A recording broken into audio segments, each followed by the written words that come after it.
This is a pictorial presentation of my week in review, starting July 5th with butterflies and bouquets. And this is a buckeye on my lantana. And while Newsom was mowing, I was photographing this beautiful butterfly.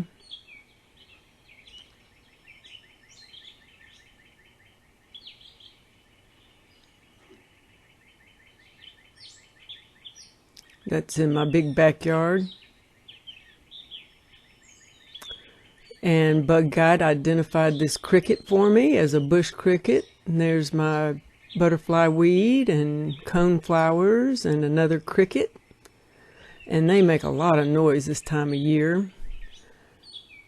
I was trimming the lantana back, and I found that the bumblebees bit holes at the base of the crocosmia flowers. They remind me of Bada and certifying her backyard as a wildlife habitat.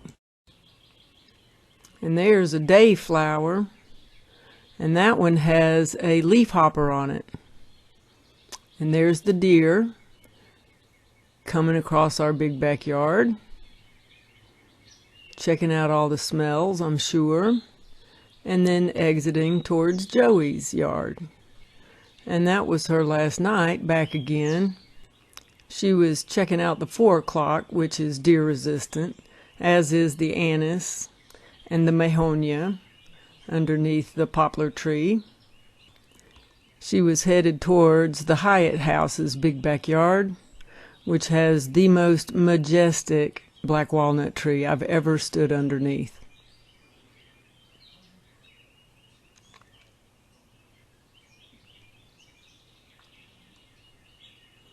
And I learned that my hawthorn has a copper rust fungus that I'm going to treat. And there she is checking out the trumpet vine and mimosa. And this was when Frisco caught wind of her. And she wasn't sure what to do about his little hiney. She's a pretty girl.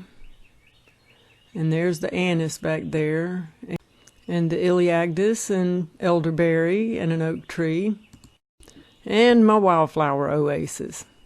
This time she's headed towards the Wagner's backyard. I'd say that spotting the deer 4 times this week in my big backyard was great excitement.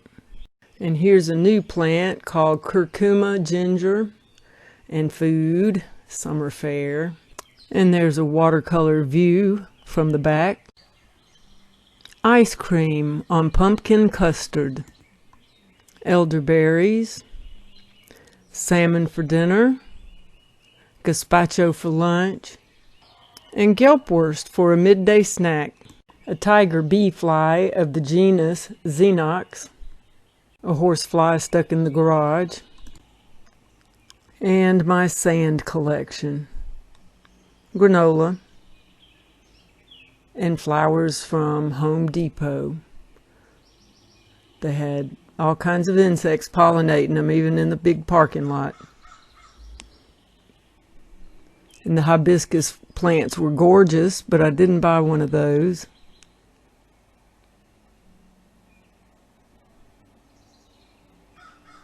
And back at home, a bacterial plant infection plaguing my irises.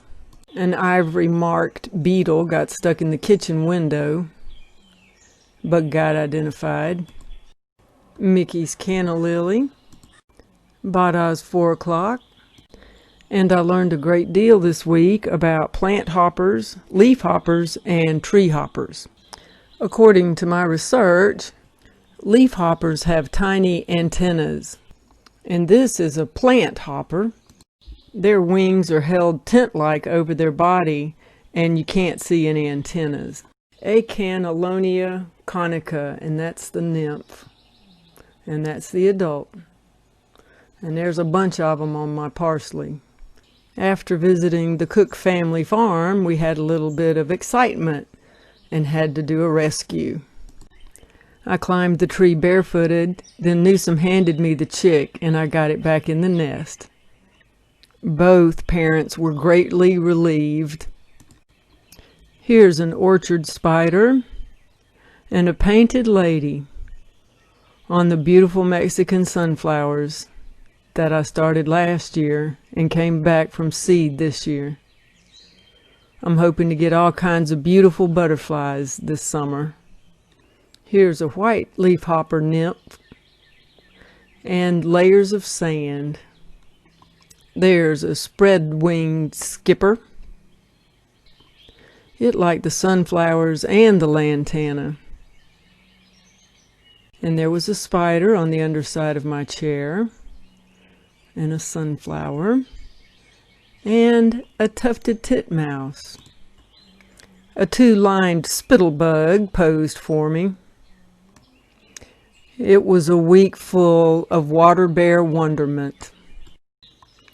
And a house centipede, a creature of the night, and the stars last night were twinkly and beautiful. And that, along with working on a map of my big backyard. Just one of many projects going on in the Queendom this week.